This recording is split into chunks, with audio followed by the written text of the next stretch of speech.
Feliz Navidad, everybody! This is Fausto Fernos, and we are doing a simulcast podcast on our Facebook channel and on our YouTube channel and on our podcast for Felicidad Navidad, Christmas in Puerto Rico with Cee-Cee LaRouge. Yay!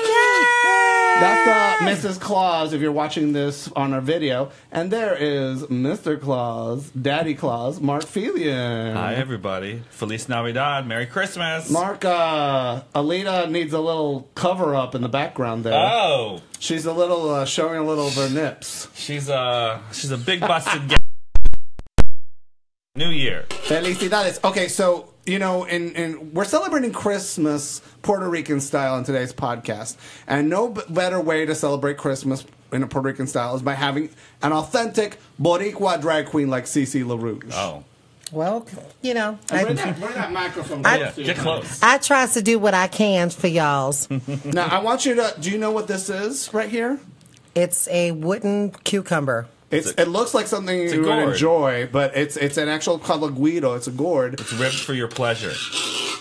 And it's a little percussion tool. Why don't you try it? I'm gonna try it. Okay. And you're using a fork because you lost the regular instrument? Yeah, the little steel thing. But you can use a I know where this ghetto I live. Feliz yeah. Navidad. Okay. Yeah, That's get very that rhythm good. going, girl. And now you can, you know, when you're doing a parranda, which is you're basically caroling. You're going to someone's house and you're going to sing, you know, Christmas songs to try to get them to open up the door. So they're going to feed you drinks and food. But we already, you know, gave some lasagna and some coquito to Cee-Cee LaRouge. So we're doing this little preemptively. This is called the Jingle Bells, right? Mm-hmm. And Mark, you can play with that. I have very little rhythm. A clump of bells. And that's why we gave it to you. Tambourine. All my rhythms in my hips, if you know what I mean. So before I do this, let's get started by sharing the video feed on our walls here. Have you guys done that? I shared it, yeah. I I did the share now option. Was that the right thing to do? Feliz Navidad.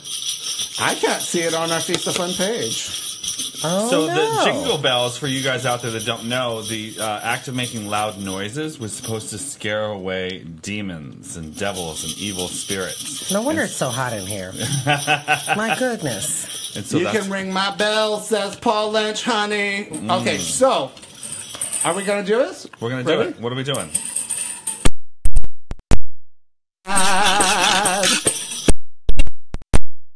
Feliz Navidad, Feliz Navidad, Felicidad, Feliz Navidad. We didn't have a rehearsal. Feliz Navidad, prospero año y felicidad. Okay, ready? Yeah. I wanna wish you a. I wanna.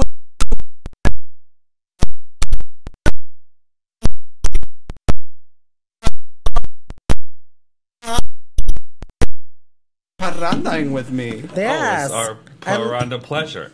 So,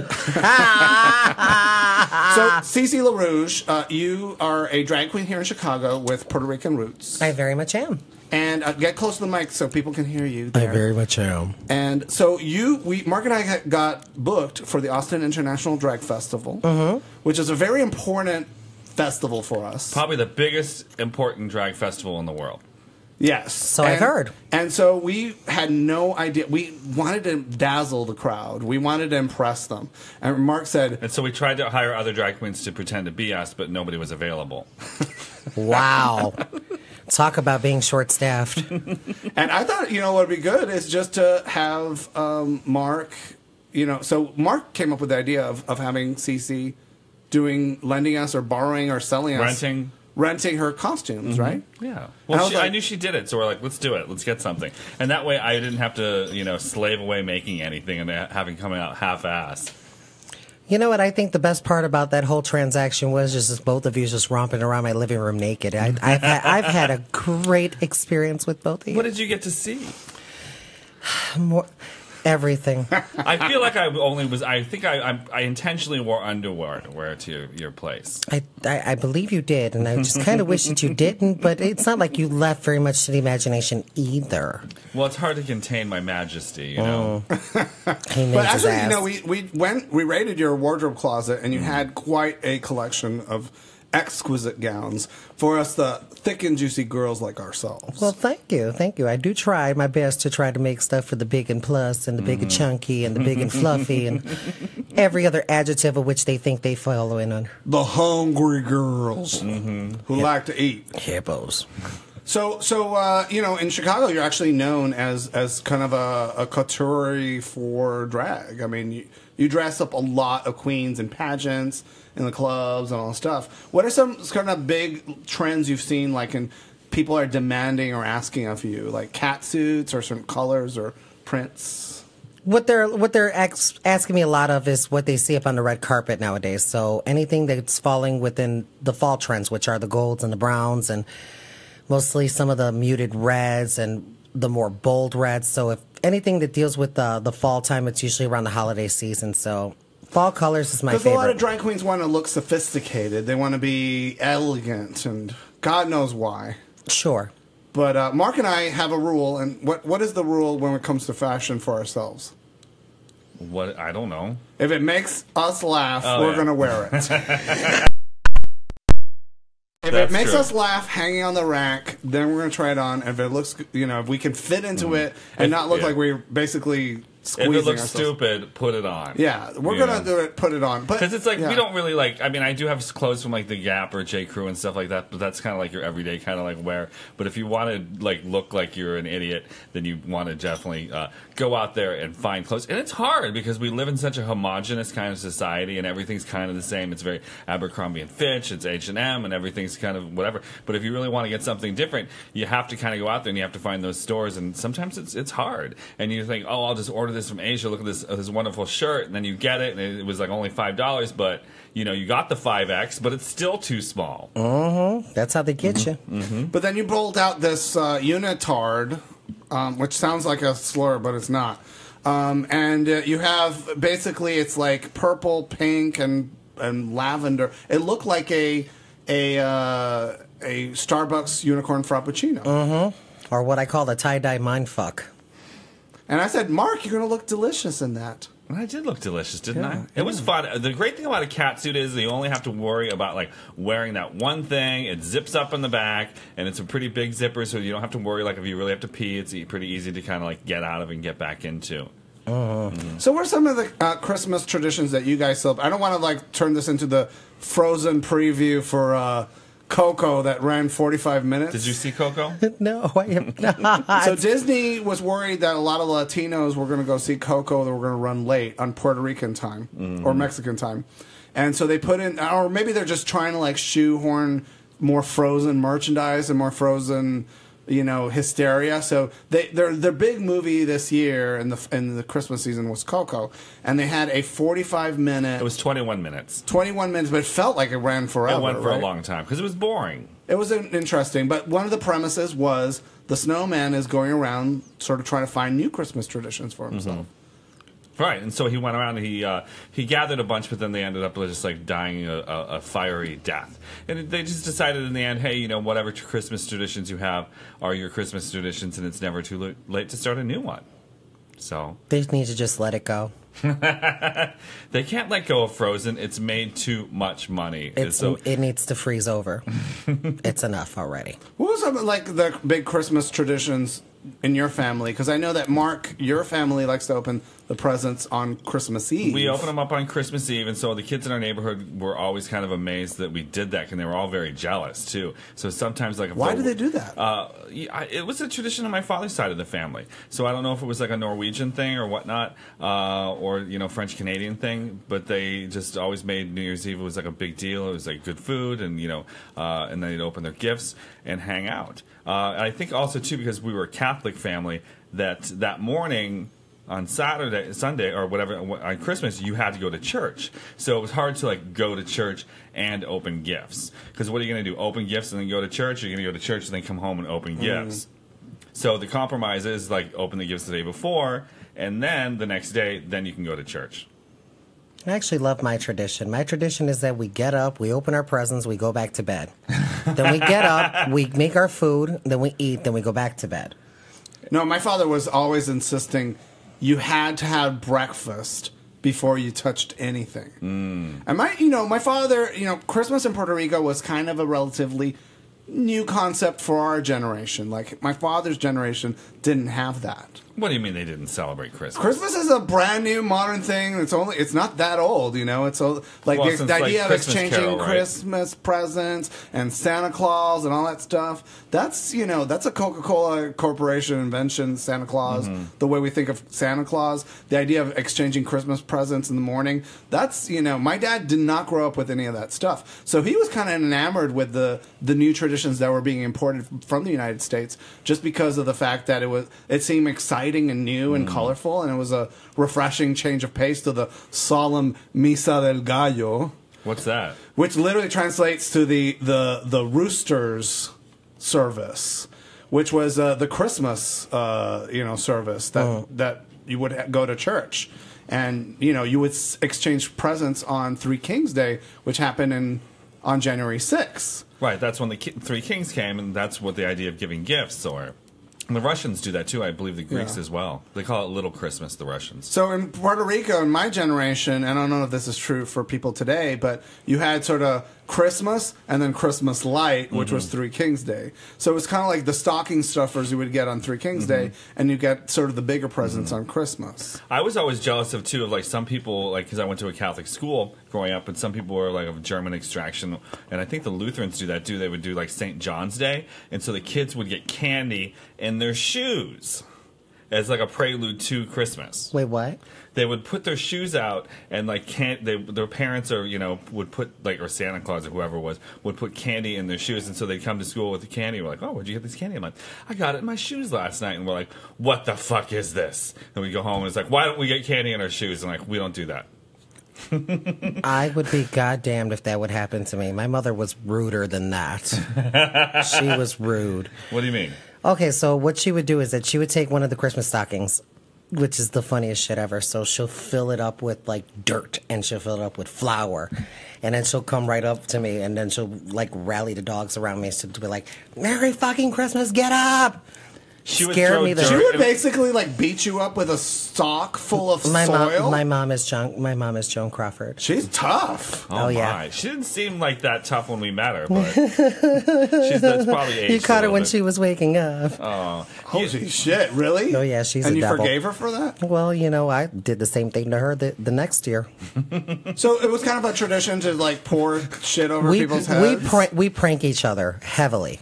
My dad would do that sometimes. He would pour water on me if I wouldn't wake up to try to get us up. I fucking that's a hate good it. idea. Don't do that to me. That's a horrible thing to do. That is not. It was I horrible. tickle Fausto's feet. You what? I tickle Fausto's feet, and sometimes I just grab him by the feet and just pull him off the end of the bed and say, "Get up now." He's like, "No." I want to see receipts of this transaction. I'll show you But afterwards. I think that the Ooh. Christmas tradition that I think is most awesome, and especially with Puerto Rican Christmas, is the idea of celebrating it with strangers. Aw. And it's the idea of going to different people's homes and sharing drinks, food. So when you would do this parada, you would go up to strangers' home. You don't Sometimes, even know them? yeah, when we were teenagers, not as kids. But yeah, we would crash other people's parties. It's kind of like in your neighborhood, if you see people having a party, You just go. you just go. You just go and be like, "Hey, I heard you guys are having a party." They're like, "Well, come on over," And it was like, especially as when we were in college age and adults, I have very fond memories of crashing a lot of cool parties. When was this? What years were these? Yes. 80s, I don't want to talk 90s. about the years. Are we talking about the year Christ was still walking around, or? But no, it's just you can crash people's parties still to this day. I believe. Well, maybe not with the hurricane. But We're we'll in get to Chicago, that. baby. We're in Chicago. Or in That ain't Chicago, gonna happen. but like Mark and I, sometimes we're walking down the street and we see people having a party, and I was like, nobody invited us to a party. And I said, nobody wanted you at their party because nobody wanted their dick sucked by you. Oh well. See, this is where I don't fall into that category. It's kind of like and the way I can describe it to people is imagine trick or treating. Holy shit, she's got 600 people watching her video. Girl, who the hell? This is Cee-Cee LaRouge's husband. Get away from my It's wife. a podcast, not an interview. Admin. Husbands. Somebody's mad about something. Well, everybody's going to be mad about something. So, Girl, yep. look at that. House of LaRouge. Hey, baby. Yes, We are taping shit live. Okay, so the question is, with parranda, it's kind of like Halloween, where you go trick-or-treating, but instead of trick-or-treating, you're getting food and booze. So it's not that foreign of a concept to Americans. Yeah, but do you think that the Americanization of Christmas, going to Puerto Rico and then being introduced to it because they weren't really exposed to it, Sure. what do you think has done to it as far as traditions are concerned in the later years when it comes to new generations? Well, I think Christmas is built on, any culture, any traditions are built on the shoulders of the past. Agreed. And Puerto Ricans are interesting. We are interesting people because we will take something that seems like an invasive species and we're going to hug it to death. You know, we're going to take something that is meant to sort of like whitewash or co-opt our culture, and we are going to take that and we're going to run with it, you know? And so I don't think any other culture, of course I'm biased, but nobody loves Christmas more than Puerto Rico in the whole world. I agree with that. And Puerto Ricans play Christmas carols all year round. Not you know?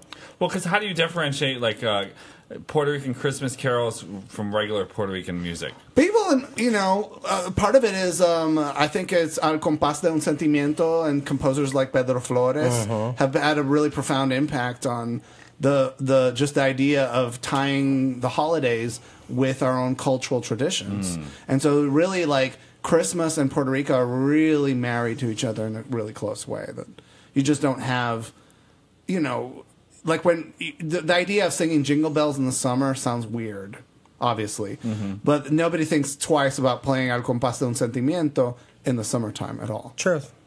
In fact, people love it. They love all that music. So they like Christmas in July. Yeah, it's Christmas, and part of it maybe it's Puerto Rico doesn't have winter season, so it doesn't seem so odd to, you know. One of my good friends used to abuse a lot of substances. She drank and did a lot of cocaine. Yeah. And then one night she did a lot of cocaine, and then she decided it was July, and she just decided, you know what, Christmas in July sounds like a really good idea. So she set up her whole house on a cocaine binge. With for Christmas decorations. For Christmas, and then the next day she checked herself into rehab because she was just like, why did I think that was such a great idea? I needed an intervention. Maybe Puerto Rico might need a little bit of intervention, is all I'm saying. Well, because you're saying that we just being happy or loving our songs and traditions is not a good thing to. Well, I'm just saying there's a time staying seasonal. Staying seasonal. There's a time and a place for this kind of stuff. Well, Christmas and stuff I would is argue that most of the stuff that's overtly seasonal is definitely not played year round, but some stuff that's tangentially seasonal, then it gets sort of acknowledged and played. Okay, I agree with that 100%. Yeah. Nah. I'd rather keep Christmas at Christmas where it is. I like to experience Veterans Day and Thanksgiving and all that stuff. And after my mom had a stroke, she just basically got tired of putting up Christmas decorations and taking them down. So I think one Christmas, she just put them up, and she said, these look so good, I'm just going to keep it. Yeah, his mom does not decorate for Christmas at all. She has like 3 Christmassy kind of things in the house, and they're just up year round. And that's it. That's it. Merry Christmas. Yeah. I like that type of Now, Christmas. what was a toy or a present as kids that you wanted to have that you were just like, oh my God, this is going to change my life. I'm so excited. I'm looking forward to it. Was that a pair of high heel shoes, or cha-cha heels? Mine was the Atari. Oh, Atari 2600. What was the first Atari video game that you played? I played Frogger.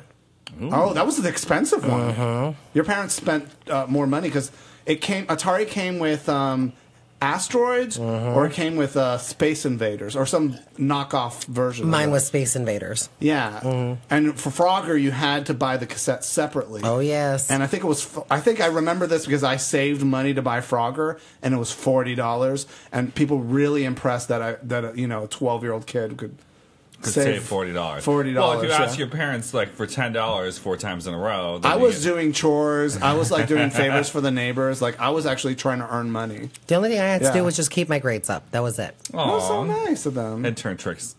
Well, that was later on, and then I didn't need the Atari, because then it just became, hand jobs all the way around. I'm just kidding, but yeah, for Christmas it was always exciting because my brother and I would get into my mother's closet and we would open up every single one of our Christmas presents, look at them, sometimes play with them, and then wrap them back up. What game? What did you play? My brother and I, we got a train set one Christmas, and we opened the train set up. Completely put it together, played with it, put everything back in the box, and then just wrapped it back up, and nobody was ever the wiser. Shit. I wish I was that slick. And then my sister got Marty and I, because my brother he and I shared a room. We're only like less than 2 years apart, so we're kind of like twins in a certain way. She got us sea monkeys, and so we knew we were getting sea monkeys, and so we already had the water, like, because you have to let the water sit for 24 hours before you put the sea monkeys in there. Yeah. And, you were in a hurry to see the sea monkeys. Yeah, who doesn't want to see? I mean, sea monkeys, they were like a king and a queen, and the little princesses, and they lived in a little castle. And you're expecting like the Partridge Family, exactly, but with tentacles. Yes, exactly. And so we had the whole jar all ready and waiting for it. And so as soon as we opened it up, we're like, "Wait a second, you have the water ready?" And they're like, "Yep, we do." It's like, oh, and so basically, what they are is they're just little brine shrimp. Right? Yeah. And so they're just little shrimp. They don't have faces like humans. He's not really a king. She's not really a queen. They don't live in Atlantis. They're kind of creepy. They just live. You took shrimp. it right out of my head. Yeah. What the hell? Wait, so they're shrimp? They're shrimp. Yes. It's like mosquito larvae. Yes, exactly is what it looks like. You're like, hey kids, celebrate Christmas with mosquito larvae. You take a tire and you let rainwater collect in it, and then look in it. But that's the power of marketing. Is like you just call them sea monkeys, and all of a sudden it's something special. Did you?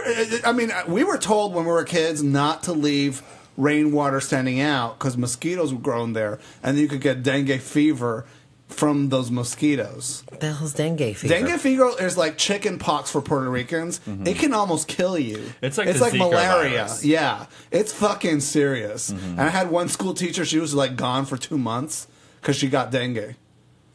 Oh my and I was God. like, yeah, it was brutal. So as kids, we would pour oil or bleach into the water to make sure that the mosquitoes died or they couldn't breathe. Well, I see Fausto's around. He sees like things like water containers of water collected. He like turns them over so the water doesn't like get mosquitoes. Yeah, you don't want dengue.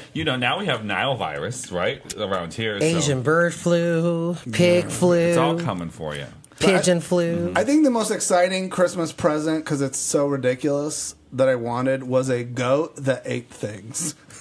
Named Gobbles, the goat. Gobbles was a big thing. How did you get him to chew? Did you have to wind his tail or something? What was so the it was deal? a giant plastic goat, and it came with crap, like pieces of plastic that you could feed it in its mouth, and its jaw articulated, and then you would crank the tail, and the goat would eat, like a pencil or a piece of plastic, like a straw, and you kept cranking it, and the straw would come out its butt. It would literally come out its butt. Well, it had a little compartment near its butt, and you would open the compartment and feed him again. And then we realized that you could feed it cigarette butts, just like a real goat.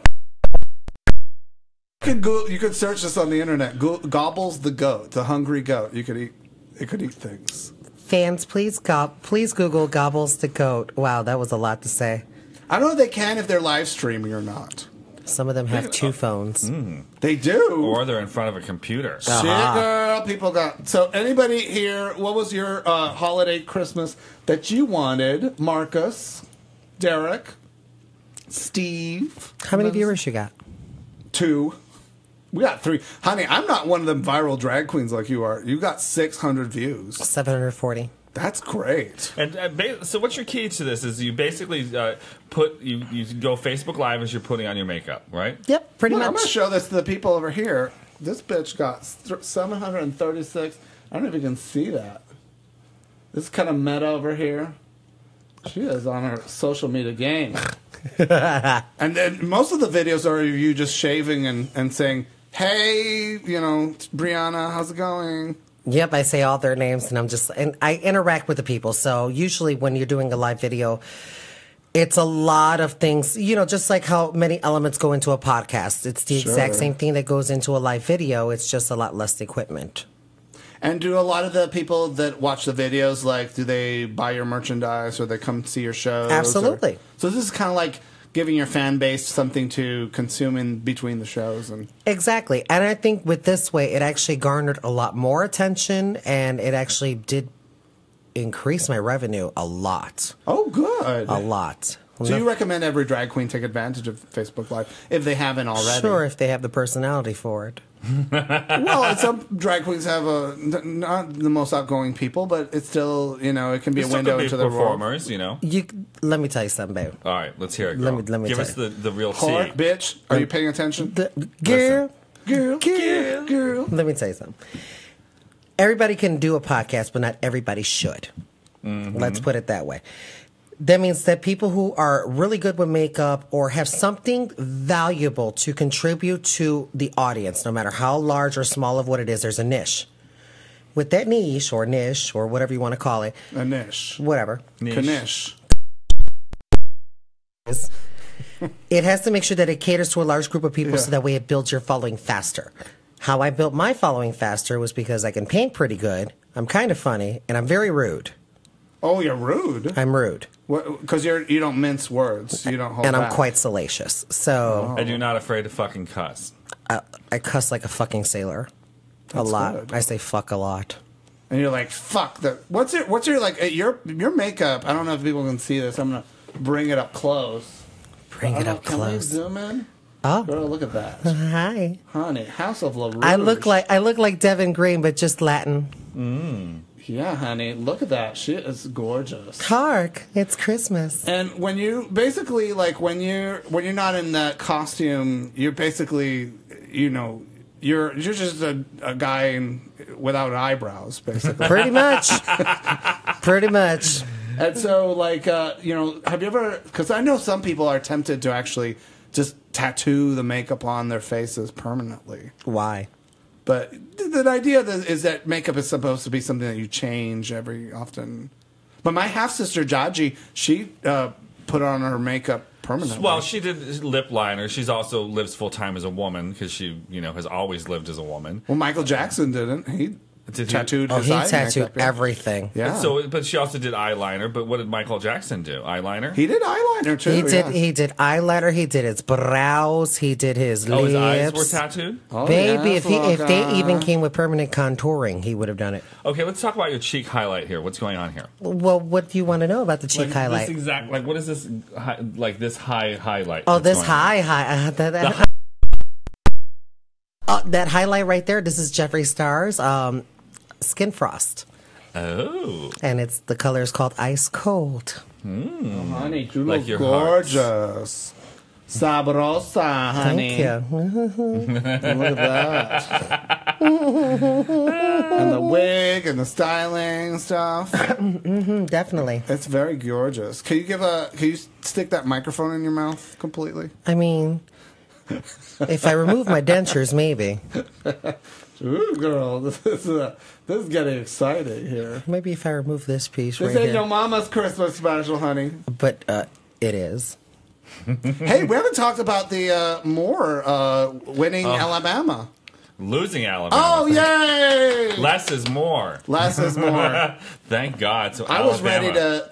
to have more bad news. I was, but I was kept praying. I was like, Christmas is coming. We just had Trump get elected last year, and this has been a terrible year for American politics. Something's got to change. People have got to be motivated to get out there and vote for Doug Jones. And you know what? They did. And resoundingly, African Americans got out the vote. 98% of them showed up. They were about 28% of the electorate, but they all showed up and were like, "This is gonna end now." It needed to happen. It absolutely it needed to happen. And so I'd love to see what happened in Alabama happen in a lot of these other southern states because they've been so locked into this Republican control that's just been like driving this country, into a hole. Weckle. Yeah. Yeah, that wasn't good. No, and so he won by a slight margin. Doug Jones did, but it was very important in several key counties where people just were like that Moore should have won or could have won easily, and these people just showed up and said, no, you're not, no, we don't want you. They said African American voters actually were the key ingredient. Without them, Moore would have won. Mm-hmm. Without a doubt. And I'm not really even sure like how much like on the national level, how much outreach, because a lot of these southern states, the big politicians kind of abandon them, say like, never be winnable. We'll never be able to do anything. And now we're seeing that is absolutely wrong. And so we really need to step up and engage with the African American voters, because this is their country. That's their state. That's their state. They live there. They need to be in control of what's happening there. I, however, wish there was a lot more proactivity when it came towards the presidential elections, because it seems like, oh, well, this is just Donald Trump. He is not going to win this. And then you just look at just what happened. Well, and so, you're a drag queen, so you see how a lot of people treat some of the drag queens that are on reality TV shows, right? And they think how they're the shit. Well, that's what people are figuring out is like people think Donald Trump was the shit because he was on a reality TV show. Well, now when it comes to actually doing the job, when it comes to performing, how's he doing? Well, you were saying before we started taping that you're actually very grateful that a lot of the Rue girls are actually really sucking their performances because that makes you look better. I sure did say that. It makes you sound better because it's like when people book you for a gig, they realize, oh, here's somebody who has their wits together, performs on stage really well, and isn't basically will meet with the fans and stand in line. And not only that, I'm personable. I'm not trying to nickel and dime everybody. I may just try to blow every single guy that might come through my meet and greet line. But, the point is that it's just like I'm very approachable, and I don't want nobody to go, come to my, I don't want anyone to come to my show and then walk away feeling like, oh, whoa, what the fuck was that? I get enough of that on Facebook Live. But I don't know, we were at a drag con, and I felt like a lot of the queens could at least put a tip jar. Like, they were just not even giving the option. Like, fans wanted to give money to the queens. Just they didn't know how. They didn't know how. And I thought that also was a mistake. For which show are we talking about? Well, for DragCon, because some of the big girls were charging money to have a picture taken, but some of the other girls that maybe didn't go so far in their season weren't charging anything. But, listen, put out a tip jar, do something, dance for it. But what's kind of interesting is that, with this whole Moore in Alabama in the African American vote, is that, the African Americans got out there and voted to have their voice, heard. But Omarosa, who was on the, Trump's pretty much one of his only African American people involved in his campaign. She's was on the first season. She's the most hated woman on reality television for a long time. Yeah, so she was on first season of Apprentice. She was on first season of Apprentice, and people have really hated her. They also Why do they hate her? They hate her because she's she's an asshole, and she's a jerk, and she's condescending, and she's rude. And she actually went to like some, a journalist convention recently, and I guess people got into a shouting match with her, and she's cantankerous, So they're saying that last night, and I don't know if it had anything to do with the election or Alabama, but she was dragged out of the White House. So it was kind of like Valley of the Dolls. A toilet, and they said, "Miss Omarosa, shall I escort you out?" No, they were saying that she was dragged out of the White House, and that she was literally one of the quotes from a White House aide was saying, "physically dragged and escorted off the campus." And so I guess she wanted to see the president. General Kelly is there, and saying that no, you can't see him. And then she's like, "I want to go see him." So then she tried to get into the private residences, and he's just like, "Listen, this is not like going to the principal's office. You need to go." And so, and so they're just saying it was like a simple resignation. But there was a hell of a lot more to it. She was shouting, she was yelling, she was screaming, and literally dragged out. Dios mío. Serves her right. And why did they kick her out, I wonder? I'm not 100% sure. It might come out. I guess she wanted to, I don't know. But recently she did show up with her bridal party. She got married for a surprise photo shoot at the White House, and they said, "No, you can't do this. You can't do this here." And then they said it because it was for security and ethical concerns. So I don't know if she wanted photo ops and stuff. She wanted to take advantage of the office. But one of my favorite, most cringeworthy ever talk show moments is, remember Bethenny Frankel from The Real Housewives of New York, and she had her own talk show, The Bethenny Show. Well, she was interviewing Omarosa, and it was just like the two of them. Google it. Like I'm sure it's probably still on YouTube. It is so uncomfortable to watch because both of them are just kind of like, basically unlikable women talking about who they are as people and how Omarosa is a brand. And Bethenny's like, no, I don't really see you as a brand. I don't know what that brand stands for. And you're just like, ugh. You just want to gag. What, you don't like Omarosa or you don't like Bethenny? I don't really like either of them. And just the whole way that conversation went and the way that they were responding to each other was super distasteful. Because it's like, this podcast, we only have people on this podcast we like. Aww. Even Shirley Phelps you kind of like. Well, I wanted to hear her story. You know what I mean? She had an interesting thing to say, and we also knew somebody had reached out to her, and they had conversations. And now you see who's Westboro Baptist Church picketing now? They're picketing Donald Trump, and they're also picketing Kim Davis. The enemy of my enemy is my friend. And I don't know if you remember Kim Davis. She was the one who wouldn't issue marriage certificates to gay couples in, was it Tennessee or Kentucky? And so now she's Kentucky or something. Yeah. And so now she's she's getting picketed for being a divorcee and getting remarried because technically, according to the Bible, that's adultery. So if you're against homosexuals, you should also be against adultery. And so what's interesting about her election is the guy that she denied the marriage license to. He's her opponent now. And I hope to God he wins. Oh, bitch. I think he actually had her fill out the paperwork for him running against her, too, because she's the county clerk. That's right. So she's just sitting there giving him a nasty old look. I hope. Well, I feel like her mother had that job before her. So we shall see. CeeCee, would you like to contribute to the conversation, or are you too busy with your Facebook Live? I am not too busy with my Facebook Live. I'm actually just trying to jack off Mark here, but unfortunately he hasn't released his pants. I'm trying to do... That's called a Guido, honey. So that's what... I got it confused again. Damn it, I thought you were... Weinstein and here. see, I thought that's what they call me, the Harvey Weinstein of drag. Oh, Jesus. That's what they call me. They do. Who's calling you that? Me. I'll fight with them. Me. Well, it's too bad that the stamps that we buy at the United States Post Office now, that they're not lickable. You don't lick them. They're all adhesive. Because now we have our first lesbian that we know of on a stamp.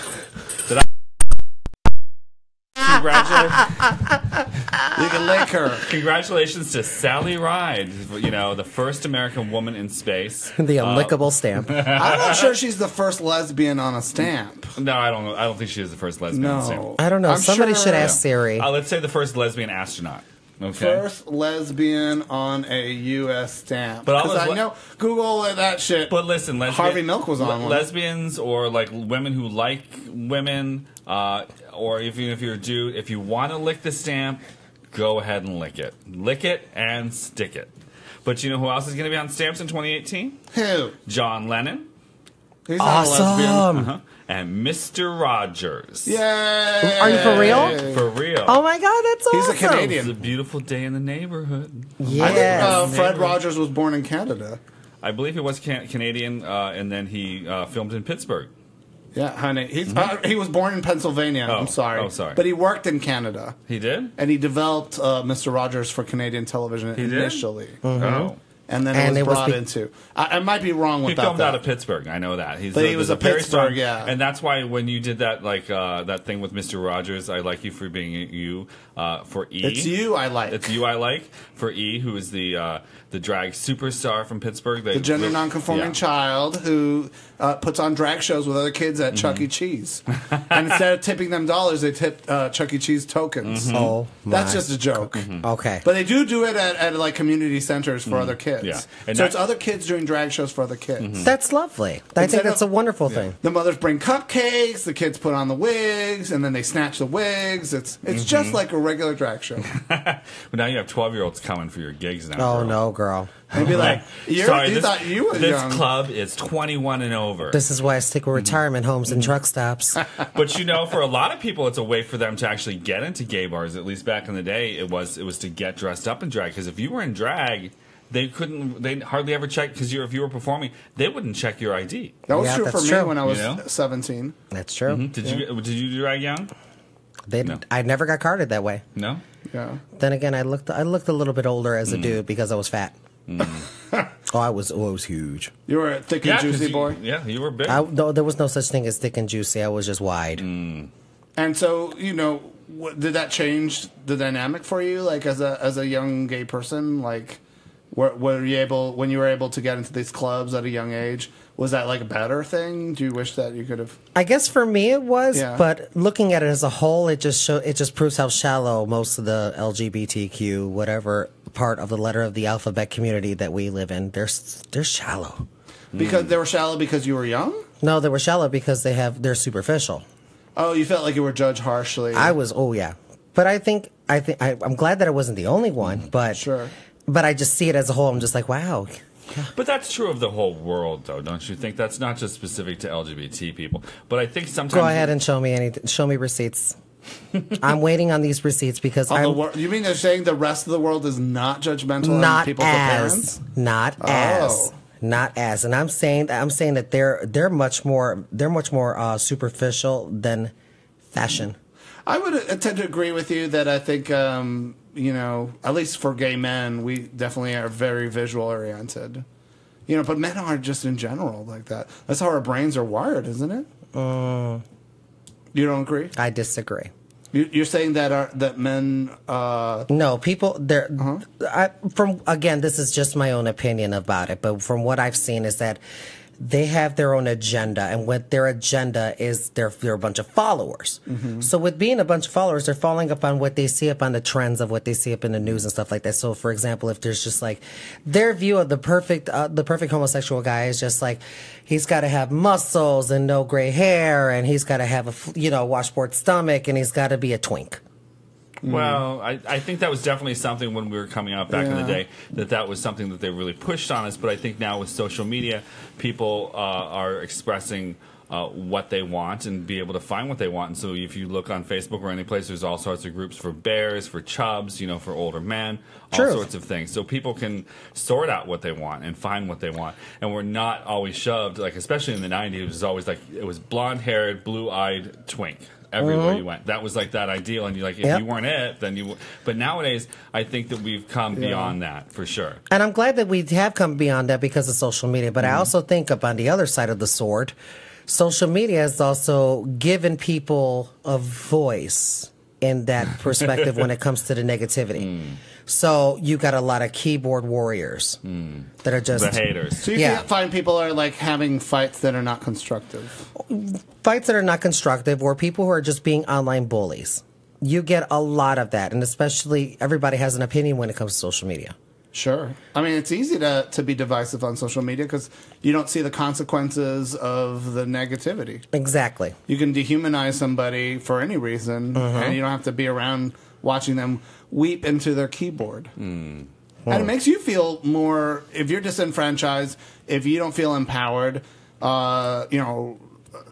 criticizing or harming somebody else can make you feel very empowered because you have an impact on that other person, even if it's a negative impact. Exactly. But then again, it's just me. I actually miss the days before the internet. I kind of do too, We did some crazy shit, baby. Yes, we did. This was during the times of the Dewey Decimal System, and then when we had dial-up. So then, therefore, if Mama did not pay the bill, none of us were going to be on the computer today. Honey, you had to pay for the phone. Oh, yes. But the phone bill was cheaper back then than it is today. Just a landline cost you more money. Oh, my God, yes. But you used to have to pay for long distance. Remember? Like, you calling somebody in New York City or in L.A., and that was, you had to keep that conversation short. Well, I was shocked when I moved here to Chicago and you got your phone bill and like you called this 5 cents, you called this 5 cents. 5 cents to make a phone call was 5 cents from home. Oh yeah. I grew up in Pennsylvania and I swear we didn't pay for like each phone call. Well, some people had unlimited local calling, but then if you placed a long distance call or in some, I think in Chicago we went from a 312 area code to a 773 and a 312, and then you had to deal with both. People a lot of anxiety because they were like doing a long distance call because it was out of the area code. And even if you called the suburbs, like, you live in Blue Island, I think, what's the area code there? 847? 708. 708. And so, yo, represent! Yes, come on, 708. But I also remember about the other times. Remember when we did have the landlines? Remember when we called people up on the 800 numbers? Yeah. The Woody sex Woodpeckers, the sex lines, the Freddy You can call Kruegers. Santa Claus on the 1-900 number. Yeah, but This is Santa Claus. You can talk to me about anything. Have you been a good boy or girl? Press 1 or press 2. oh you my been- God, those were the best times ever. Best times. But The first Did you ever first hook- time you ever had to decide what your gender was when you called Santa on a 900 number. Up with those from the because a lot of those party rooms, like people wanted to meet people. oh yes. Yeah, Oh yes. yeah. Oh yeah. Oh, you actually hooked up by calling a party line. Yes. Oh, Absolutely. girl. Is that now doing one thing? Was it Cool scary? thing about the holiday season Nah. and those hookup sites and websites and all that stuff, and even like gay bathhouses, is that you would find military men who are on leave looking for sex that normally wouldn't look for sex. Yep. So it was really easy to hook up with a soldier who was high on crystal meth on Christmas Eve, because most people were with their families and stuff like that. Yeah. Very much so. Very much so. But I like the internet because when we had when it just started and stuff like that, I think the Yahoo chat rooms was my shit.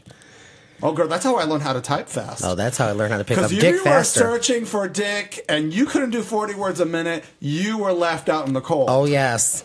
Oh yes. Oh yes. Real quick. That's how I got so quick at it. Now you live in Blue Island. I do. And what's it? Because like a lot of people that live in Chicago, they've never been to Blue Island. Is Blue Island its own city or is it just part of Chicago? What the hell's the deal with Blue Island? It's technically a city. Okay, so you guys have like a mayor of Blue Island. Mm-hmm. Okay, so it's basically a suburb. Correct. And what's the gay life? Because you live across the street from the gay bar. I do. I live. Shout out, who's the bartender we met when we went down? Shout out to Club Crave. Yeah. But we met one of the bartenders who grew up listening to our podcast. Yeah, he said he goes. I was You met listening- Donnell. Yeah. Donnell And is a really nice guy. Yep. Donnell, I think he told us. I listened to your podcast for about 3 years before I came out of the closet. I was just like, oh, and he bought us a drink and everything, and he just gave us a big hug, and he was so sweet to us. He got us a slice of pizza, a donut, and a box of Triscuit. A box of no, it's Triscuit. cookies. Since there was There cookies. and was stuff. some Triscuit there too, Okay. and they had some hummus. I think the Chicago Sisters had just left, which is a trans organization. Was just, Is that what it was? They had yeah. snacks. They had snacks. I appreciate it when a gay bar has food and the food doesn't, look questionable. I'm very happy. And so I would imagine, like, being in Blue Island, because you guys are kind of by the Indiana border, the Depp Bar in that area probably is like you have guys coming in across the border or something, right? I would hope so. Yeah. But it doesn't. No? No. So is No. it just like kind of like a local hangout? It is kind of like the small town watering hole of sorts and like that. But, you can actually get some pretty good trade through Okay, there. and you live right across the street, so you're like, come on home. Very simple. Very simple. And I got a nice private backyard. Oh, that's so sweet. Well, I'm not going to take them up inside my house. I don't want them to see my house and what it looks like or my mama coming in. Oh, and all that drag everywhere, right? You know, So you there's- just do it in the backyard? In the backyard. Oh, Nice and private. So what you about in have the winter? when you bring the tricks In the winter still. You suck their dicks out in the backyard with snow Oh, outside. no. I don't do that. They suck my dick. Oh, okay, but they Oh. suck your dick in the backyard with the snow. Uh-huh. That's not very comfortable, though. When you get on your knees. Who cares? I'm the one you're who's gonna standing. Snow on your knees. Who cares? I'm the one who's standing. This is like a triple Xmas, story with like Frosty a snowman and somebody was. Well, you Jack a Frost blowjob. nipping at his nose. That's one stair up on the staircase, and he's down at the bottom stair. I'll at least have like maybe a tarp or something like that, so that way his knees are not covered in snow. But Here, use this towel. use his towel, do whatever. Hold But an umbrella. The CeeCee, I snow's coming. do like how you're dressed as Mrs. Claus here. Like a younger Latina version, Senora Claus. gracias, señor. And just like if you were a Puerto Rican woman who is as old as Mrs. Claus, your hair would be this color. Or bottled black. Because just imagine if I used my hair. Now, what are the good drag queens getting in their stocking this year? The good drag queens? Yeah. I don't know if there are any good drag queens. Oh, there's got to be one on your list. Not everybody needs to be naughty, have they? Well, I don't know. Usually I don't purchase. How I actually do Christmas is that I don't buy things. Sure. I actually purchase things or I make things for them that are more personalized and that actually have sentimental meaning to me. anybody can buy materialistic shit. And nowadays, with everything being so accessible on the internet, Sure. who in the hell wants to get a gift card? So you're getting cuckoo clocks with Dicks. stuck on them. It's what Thank you for that. So, Someone make a mental Michael, note. What are the naughty queens getting in their stocking this year? What are the naughty queens in their stocking getting this Yeah. year? Probably lube and a ticket to the Betty Ford Clinic, and hopefully, a free admission into Howard Brown. Hopefully. You've heard health the clinic. expression, I don't care what I get in my stocking as long as it's hard and hot. But stocking's really a condom. I mean, unless if it's in the shape of a suppository, sure. But again, where's Mark, the fun in what that? are the good boys and girls listeners? I didn't combine my gift list for this year. I didn't. But I mean, metaphorically, what are people... Peace on earth and peace on earth. harmony And what are the rotten assholes of the world getting? They're gonna have to live with who they are. You know, That's very That's deep the and perfect way to philosophical. say it. That's what's going to happen. They're going to have to continue to suffer to be their insufferable self. Now, you taught me a new drag term today, or I don't know, a makeup term. Garage doors. Garage door eyebrows or eyeshadow. Explain to the listeners what that is. And Okay. how do you use it in a Okay. sentence? All right. So I'll tell you the definition, and as a matter of fact, it is an adjective. Okay. An adjective meaning that it's a descriptive upon something. So a So we're gonna garage zoom in door. on you here, yeah. So the garage door is just like your entire eyeshadow is going from your lid to your eyebrow, and there is no crease, there is no highlight, there is nothing. It's just It's one like color. Mimi from the Drew Carey show. Yes, Yeah. exactly that. Just imagine it as like that. Okay. Like it's just one solid uniform color. Okay. So it looks like garage doors. Okay. I get Garage it. doors. When you open up your eyes, I see it. Garage All right, doors. Okay. And so use it in a sentence. So, ooh, that bitch got some garage doors. But like, What are some of the other makeup mistakes that you hate seeing on queens?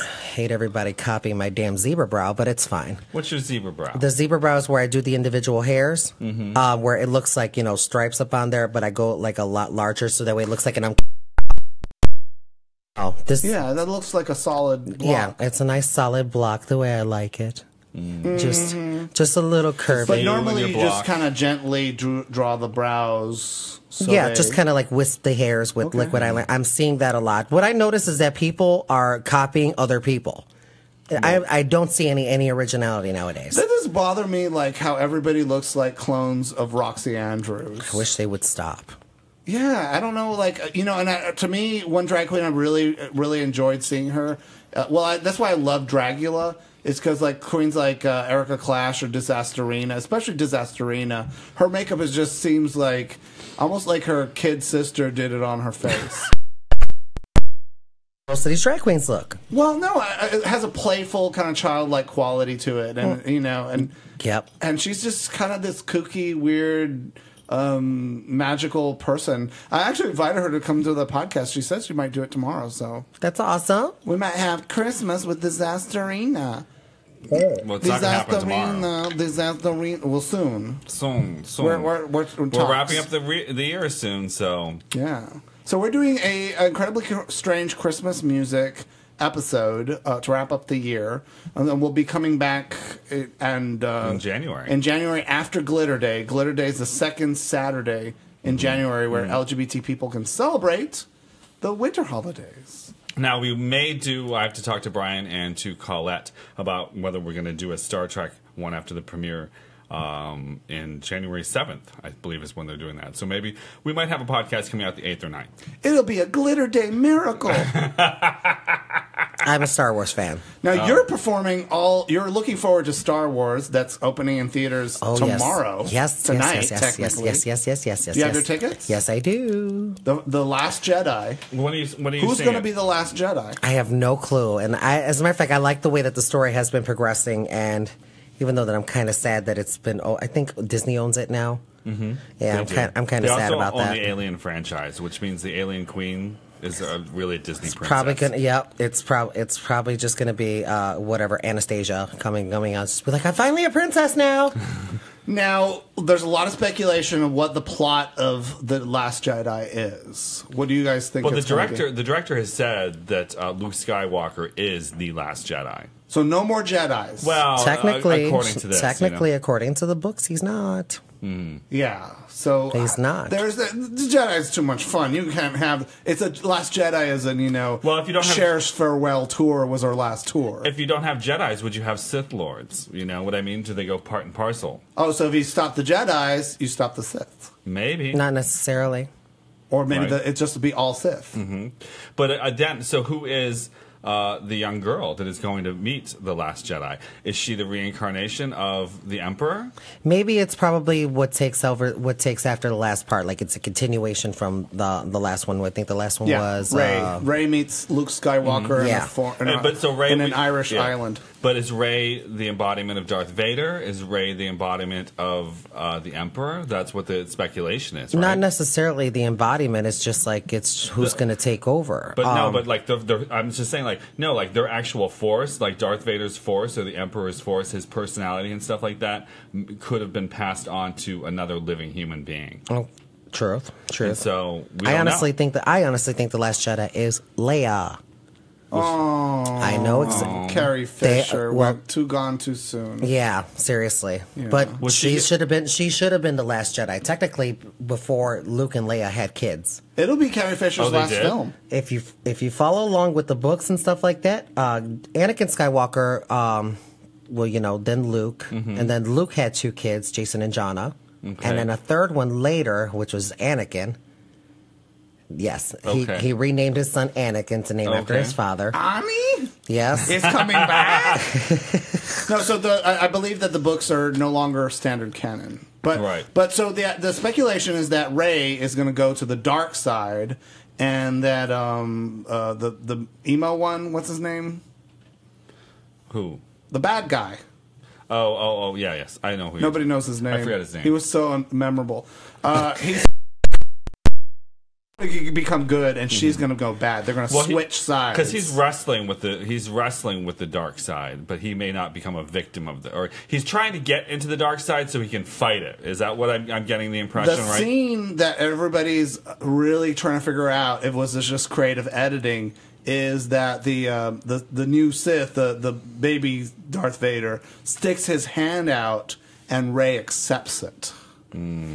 So the son of Princess Leia and Han Solo teams up with what could be Luke Skywalker's illegitimate daughter. All in the family, baby. Ooh. like I said, Rey they don't correspond well with the books. Rey might be a Skywalker too, so there might be shit going on. Or they're just gonna randomly do whatever they want. She's Jar Jar Binks' illegitimate love child. Aww. Jar Jar Binks is making a comeback. She looks like she's related to Queen Amidala. Yeah, absolutely. So there's a little Amidala in there. There's something going on there. Princess Amidala, and those frog guys with the offensive, they're going to be making a comeback too. I just want to see a Star Wars movie tomorrow night. So Star Wars movie tonight. With all the offensive characters from all the Star Wars. Jabba the Hutt, Greedo. Why was Greedo offensive? He was offensive to the Greedo species. Yes, he was. Not all Greedos are criminals and deserve to be shot at. Han shot first. He didn't even give him a trial. Greedo shot first. He could have solved that if they had PayPal in Star Wars world. You could have Venmo'd him some cash. Yeah, just be like, go to feastoffun.com/donate and make a Christmas contribution, honey. That's all you got to do. But the best way to support the podcast is to become a Plus member, and you can do that at feastoffun.com/plus, because your contribution to the show is what makes this show happen. And if you want to hang out with House of LaRouge here in Chicago, Miss Cee-Cee LaRouge, if you're nasty, you can celebrate every Monday and Sunday in the morning at Hamburger Mary's in Andersonville, in our neighborhood. You do a brunch. Yes. You're there every Saturday? Sunday. Every Sunday? They're every first and third Sunday. Every first and third Sunday, you can catch me at Hamburger Mary's in Andersonville, which is 5400 North Clark Street in Chicago. Seating starts at 11 and showtime begins at noon on the dot. I was going to the gym. I walked by and I saw you performing in there. And I said, let me give this bitch $1. So I pulled out $1. I walked through the door. You saw me come in and you did a little dance for me. I gave you the $1. And everybody was just like, oh my God, this strange guy just walked in off the street to give this girl $1. And they applauded. One person even stood up and applauded. I couldn't believe it. Very true. See, You know? see, Fausto and Mark do contribute to the local drag community. Oh, that one. If anybody has that on film, I want to see it because it was a very special moment. Well, that's the thing. It's like if you give a drag queen $1, it's not you're not just sharing a moment. You make a friend for life. I agree with that. Although I've given some drag queens $, and then later on they went on social media and said I hadn't given them any money, and I was like, "Bitch, I want a receipt now. Next time I give you $1, and next time anyone gives that drag queen $1, they're going to ask for a receipt. Yes, get a receipt. I'm going to give him a receipt now. So we're going to have to now Venmo or PayPal or Apple Pay money to the drag queen so we can have a receipt so she can't go on social media and say you never tipped her. Well, that's what a lot of girls are doing. They're just being like, hey, Venmo me the money. If you don't have money to tip me, just Venmo me the money. You know, and I think that's a great idea, and you definitely should. Yeah, but it just sounds really greedy. I think, like I said, it depends upon drag queens' mentality of thinking when it comes to performing. If they're just doing it for the money and they're like literally capitalizing on the fact that I say, give me money, give me money, give me money, give me money, then it's going to be shitty. It's going to be shitty. They ain't going to get no money. Bitch, I don't care about the money. Let me just grope you. Well, you know, it's one of those things. Drag is definitely an art. So if you don't have an artist heart, it's not necessarily going to be the best path for you, whether that's career or otherwise, because you're just going to get kind of frustrated. Because most of the time, people don't show up for your gigs. Most of the time, you're paying to a small room. Most of the time, you're not going to make a lot of money. And most of the time, the bars, whoever's hiring you, aren't going to be giving you like what you think you're worth. And everything you buy costs a shit ton of money. Absolutely. You know? As the great philosopher Pearl Bailey once said, money isn't everything. There's no two ways about it. But while we're here, Santa dear, it's much better with than without it. Now, Santa dear, I could be real good and not do nothing funny. If you do like I ask you, stop right by Christmas night and try me. Try me. Just try me, honey. Santa, can you hear me? Give me that 5-pound box of money. Please. One of my favorite Christmas songs ever. That's starting off our incredibly strange Christmas music. You know, I can't believe that people don't know about Pearl Bailey's 5-pound box of money song, and that drag queens don't lip sync that. It's sure a perfect. I've never seen a drag queen. You know what it is? It's old, ever. Fausto. That song is 50 years old. And Please, I've done older songs. If it's not by Taylor Swift or Nicki Minaj or Kesha, they don't know we got it. internet. We got Google. You got Feast of Fun, honey. We get you connected to your history and herstory and them story. Dubstory? They story. Oh, them story. The they story. The Z story. The Z story. Pearl Bailey did this amazing song, basically, that it's kind of like, Eartha Kitt started the whole, like, let's embrace the commercialization of Christmas, with Santa Baby.